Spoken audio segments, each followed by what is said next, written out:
السلام علیکم ناظرین، عدالتیں ریلیف دیتی ہیں لیکن ایک عدالتی اختیار ریلیف سے زیادہ تکلیف کا سبب بن رہا ہے۔ اس اختیار کا نام ہے سٹے آرڈر، حکم امتناع۔ زمینوں کے جھگڑے ہوں، دو فریقوں میں معاہدے ہوں، کاروباری معاہدے ہوں، ٹیکس وصولی کے کیس ہوں، کوئی بھی معاملہ ہو، ایک فریق اسے عدالت میں لے جاتا ہے اور عدالتیں فوراً اسے حکم امتناع جاری کر دیتی ہیں۔ پھر یہ معاملہ بعض اوقات کئی سال بلکہ کئی دہائیوں تک لٹک جاتا ہے۔ عادی مقدمے باز سٹے آرڈرز کی اس سہولت کا ناجائز فائدہ اٹھاتے ہیں۔ سٹے آرڈر کا بنیادی مقصد تو یہ ہوتا ہے کہ معاملہ حل ہونے تک متاثرہ فریق کو عارضی مدد دے دی جائے، لیکن یہ عارضی سٹے آرڈرز بھی کئی سال تک طول کھینچ جاتے ہیں۔ کرایہ دار سے گھر خالی کرانے جیسا معمولی معاملہ ہو تو بھی کرایہ دار جا کر عدالتوں سے سٹے لے آتا ہے اور کئی سال تک مکان خالی نہیں کرتا۔ لوگ کسی کی زمین پر قبضہ کرتے ہیں، اصل مالک قبضہ واپس لینے کی کوشش کرے تو قبضہ کرنے والا خود عدالت چلا جاتا ہے اور سٹے آرڈر لے آتا ہے۔ اس سٹے آرڈر کی بنیاد پر ہی کئی سال تک اس زمین پر قبضہ رہتا ہے۔ عدالتی سٹے آرڈرز کی وجہ سے تعمیراتی اور ترقیاتی منصوبے بھی کئی سال تک رکے رہتے ہیں اور تاخیر کی وجہ سے ان کی لاگت کئی گنا بڑھ جاتی ہے۔ اس وقت پاکستان کو چینی بحران کا سامنا ہے۔ 1 کلو چینی 200 روپے تک جا پہنچی ہے۔ اس کی وجہ بھی ایک عدالتی سٹے آرڈر ہی قرار دیا جا رہا ہے۔ کین کمشنر پنجاب کے مطابق پنجاب حکومت نے ایک پورٹل بنا رکھا تھا جس کے ذریعے حکومت کو چینی کی نقل و حمل اور ذخیرہ اندوزی سے متعلق معلومات مل جایا کرتی تھی، لیکن لاہور ہائی کورٹ کے سٹے آرڈر کی وجہ سے شوگر ملز، بروکرز اور ڈیلرز پر حکومت کی نظر ختم ہو گئی۔ نتیجہ یہ نکلا کہ حکومتوں کے پاس چینی کی قیمتیں کنٹرول کرنے کا کوئی قانونی طریقہ کار رہا ہی نہیں۔ پنجاب کی نگران حکومت نے چینی بحران پر جو رپورٹ جاری کی ہے، خبروں کے مطابق اس رپورٹ میں بھی لاہور ہائی کورٹ کا حکم امتناع چینی مہنگی ہونے کا سبب بتایا گیا۔ پنجاب حکومت کی رپورٹ میں بتایا گیا ہے کہ 56 ارب روپے تک کی اضافی رقم صرف سٹے آرڈرز کی وجہ سے حاصل کی گئی۔ وزیر اعلیٰ محسن نقوی نے سٹے آرڈرز ختم کرانے کے لیے اپیل دائر کرنے کی ہدایت کر دی ہے۔ عدالتی سٹے آرڈرز کی وجہ سے ہی ایف بی آر کی ٹیکس وصولیاں بھی التوا کا شکار ہیں۔ روزنامہ جنگ نے 13 اگست کو اسحاق ڈار کا حوالہ دیتے ہوئے انکشاف کیا تھا کہ ایف بی آر کے 2600 ارب روپے مالیت کے 88,000 ٹیکس کیس عدالتوں کے حکم امتناع کا شکار ہیں۔ اگر عدالتیں بروقت فیصلے دیں تو یہ رقم قومی خزانے میں آئے گی۔ تحریک انصاف حکومت میں جب فواد چودھری وزیر اطلاعات تھے تو انہوں نے بھی سٹے آرڈرز کی وجہ سے انتظامی مسائل کا ذکر کیا تھا۔ انہوں نے بھی کہا تھا کہ سٹے آرڈرز کی وجہ سے ایف بی آر کو 3000 ارب روپے وصول کرنے میں مسائل کا سامنا ہے۔ لاہور کا اورنج لائن ٹرین منصوبہ بھی عدالتی سٹے آرڈرز کا نشانہ بنا۔ 2015 میں اس منصوبے کا تخمینہ 1,62 ارب روپے لگایا گیا، لیکن تحریک انصاف نے عدالتوں سے سٹے آرڈر لے لیا، جس کی وجہ سے بنیادی لاگت 2,54 ارب روپے سے بھی تجاوز کر گئی۔ عدالتوں کی وجہ سے معاشی نقصان کی ایک مثال ریکوڈک منصوبہ بھی ہے۔ ریکوڈک بلوچستان کے ضلع چاغی میں واقع ہے اور یہاں سونے کے ذخائر پائے گئے۔ ایک کمپنی ٹیتھیان نے یہاں سے سونا نکالنے کے لیے حکومت بلوچستان سے معاہدہ کیا، لیکن کچھ حلقے اس معاملے کو پہلے ہائی کورٹ اور پھر سپریم کورٹ لے گئے۔ اس وقت کے چیف جسٹس افتخار چودھری نے یہ معاہدہ مسترد کر دیا تھا۔ 2013 میں سپریم کورٹ نے ریکوڈک معاہدہ ختم کرنے کا حکم جاری کیا تو Tethyan company International Centre for Settlement of Investment Disputes کے پاس چلی گئی۔ یہاں سے فیصلہ پاکستان کے خلاف آیا اور پاکستان کو $11 ارب جرمانہ ادا کرنے کا حکم دیا گیا۔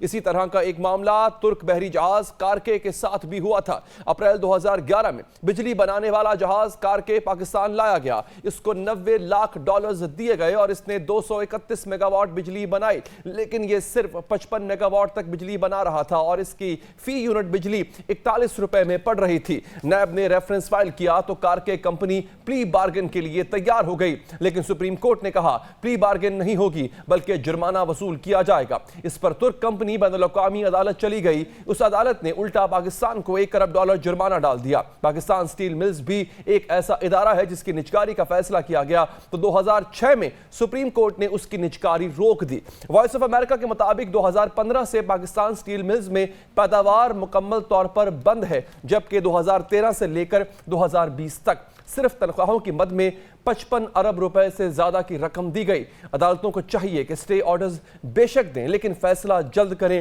تاکہ قومی خزانے کو اربوں روپے کے نقصان سے بچا جا سکے۔ اس پر ہم بات کریں گے، ہمارے ساتھ ہمارے ملک کے معروف اعتزاز احسن صاحب ہوں گے، لیکن اس وقفے کے بعد